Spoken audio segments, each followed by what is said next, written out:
Agora é aquele momento, vou até deixar o celular aqui na bancada, é aquele momento que CNN Brasil e CNN Money se juntam e a gente recebe aqui o nosso querido Fernando Nakagawa, direto dos estúdios do CNN Money aqui em São Paulo, para contar para a gente o que aconteceu, porque a gente tinha uma sequência, Naka, de fatos e um roteirinho aqui do jornal em que a gente traria, por exemplo, dentro da política, a expectativa para a aprovação de projetos econômicos no Congresso Nacional, com impacto fiscal, a preocupação disso, governo aguardando a votação, por exemplo, do projeto do devedor contumaz, uma pauta do ministro da Fazenda, especificamente. Nada disso aconteceu. A gente tinha também a apuração do nosso Daniel Hittner, chefe nosso de Brasília, mostrando a pressão que o governo está fazendo sobre o Banco Central para uma sinalização de início da redução dos juros. Eu quero te ouvir, a partir dessa última apuração aqui do Daniel Hittner, como é que o mercado, o que o mercado está esperando? Claro, esperando sim uma manutenção dos juros aqui, mas o quanto isso e a observação do cenário político brasileiro está se traduzindo nos preços do mercado. Boa noite, bem-vindo. Muito boa noite, Thaís, que bom estar aqui neste segundo dia do Hora H. O mercado hoje, antes da super quarta, operou pensando nela, na super quarta. Amanhã a gente vai ter um dia absolutamente repleto de notícias no noticiário econômico. Teremos logo cedo aqui no Brasil o IPCA, a inflação oficial do Brasil. Depois tem decisão do Fed, do Federal Reserve nos Estados Unidos. E também tem decisão do Banco Central aqui no comecinho da noite. No meio de tudo isso, as expectativas relacionadas à taxa de juros, essas são bem tranquilas, porque o mercado espera corte do juro nos Estados Unidos de 0,25 ponto e manutenção da taxa Selic em 15% aqui no Brasil. A grande expectativa mora nos comunicados. Aquela história, Thaís, às vezes o Banco Central, o que ele faz não é tão importante, é mais importante o que ele vai fazer. E sobre isso, a gente tem uma grande expectativa dos investidores que aguardam a comunicação. Como serão os próximos passos do Banco Central? Tanto nos Estados Unidos, será que teremos 2 cortes no ano que vem, um corte lá? E aqui no Brasil, quando o corte deve começar? Essas são as grandes dúvidas do investidor que podem ser respondidas amanhã, especialmente nos comunicados divulgados pelo Fed e pelo Banco Central. Apesar da super quarta e da super expectativa hoje, o noticiário político acabou influenciando e muito aqui no Brasil. Logo cedinho, Flávio Bolsonaro diz que a candidatura dele seria irreversível. Ato contínuo, Tarcísio de Freitas dá indicações de que vai apoiar essa candidatura. Isso reforçou aquele azedume da sexta-feira, do tipo, olha, talvez o presidente Lula seja reeleito, porque a candidatura de Flávio não é tão competitiva assim e o candidato desejado pelo mercado é Tarcísio de Freitas. E aí, à tarde, como final da manhã, né, quando o Hugo Mota traz à tona o PL da dosimetria, isso dá uma virada de chave no mercado, porque muita gente entende, se aprovar esse texto, quem sabe Flávio não seja candidato? Isso ajudou o mercado, que fechou assim nesta terça-feira. Tem uma outra tela antes, gente, que é o fechamento da Bolsa e também do dólar. Porque o dólar, aqui no Brasil, terminou o dia em alta de 0,35%, R$ 5,44. A Bolsa caiu 0,13%. Foi um dia negativo nos preços? Foi, mas foi pior, porque no começo do dia, a alta do dólar, o movimento da Bolsa eram piores. Então, terminou o dia, Thaís, melhor do que se esperava. O dia começou ali muito pautado pela política, aí veio a dosimetria, acabou amenizando um pouco essa tensão política.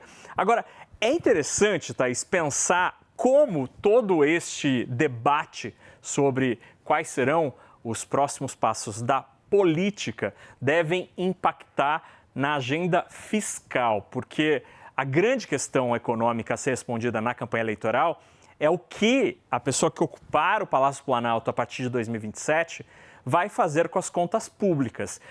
É interessante porque Flávio vem, até tem um artigo de Adolfo Saxida falando que ele vai fazer reformas. Hoje ele falou sobre Paulo Guedes, mas aparentemente pouca gente está dando bola para isso em termos econômicos. O que você tem ouvido, Thaís, sobre Flávio, o que ele pensa da economia e como ela pode mudar eventualmente com uma vitória da oposição, Thaís?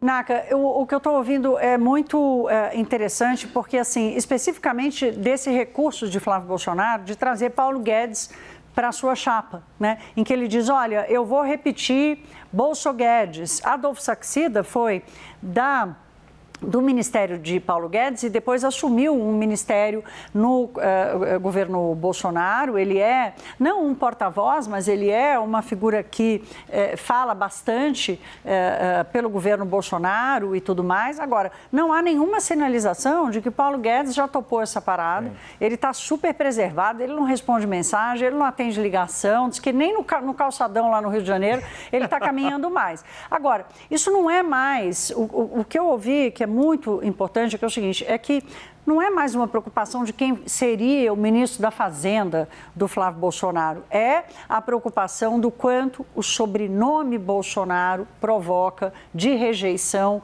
e de preocupação no setor econômico, não só no mercado financeiro, mas também entre empresários. Nós estamos entrando numa era de incerteza, Naka, e essa volatilidade provavelmente, essa que você descreveu hoje, provavelmente será a nova realidade daqui para frente até as eleições com alguns momentos de emoção. Agora, o que eu quero devolver para você, e aí a gente atravessa e vai para os Estados Unidos, é que lá, mesmo diante da expectativa de mais uma queda dos juros, uma preocupação muito grande com a bolha da inteligência artificial, se vai rolar, se não vai rolar, se tem bolha mesmo e se ela vai estourar, né?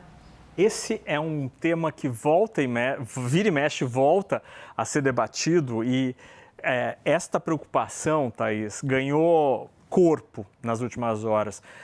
Porque o BIS, que é o Banco Central dos Bancos Centrais, né, é o Banco de Compensações Internacionais, reúne os bancos centrais de todo o planeta, divulga cada trimestre um relatório, tipo um relatório de inflação que tem aqui no Brasil, e eles divulgam lá na Basileia, onde fica a sede do BIS.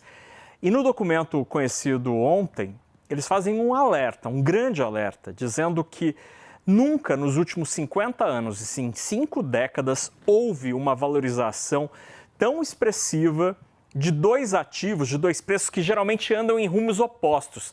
Por quê? Porque a Bolsa nos Estados Unidos subiu muito, o S&P 500 tem uma valorização de quase 20% neste ano. Além disso, o ouro também subiu muito, subiu 60% neste ano. O que o BIS diz é que esta evolução, os dois caminhando juntos e os dois subindo tanto em tão pouco tempo, com a ajuda do pequeno investidor, pode ser o sinal de uma bolha. E sempre que há uma valorização considerada irracional, e o texto cita uma exuberância do investidor que não faria muito sentido, isso gera perdas e dor à frente. Então, o BIS, o Banco Central dos Bancos Centrais, lança esse alerta, essa luz amarela. Olha, a Bolsa subiu muito nos Estados Unidos, o ouro subiu como nunca nos Estados Unidos, nunca foi tão caro no mundo, né, efetivamente, que é um preço internacional. Isso pode ser um indício de bolha. Se vier uma bolha agora, um estouro da bolha, meu Deus, não quero nem ver, seria um baita problema.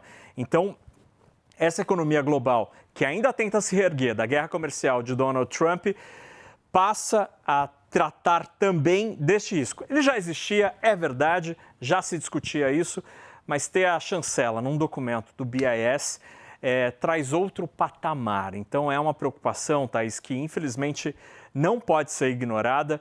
E, enquanto isso, a gente deve ter amanhã essa decisão do Fed e talvez seja o último corte de juro de Jerome Powell, que durante o primeiro semestre do ano que vem deixa o seu cargo, já que o mandato dele vai terminar. Trump tentou demitir, mas não conseguiu. Ainda não conseguiu.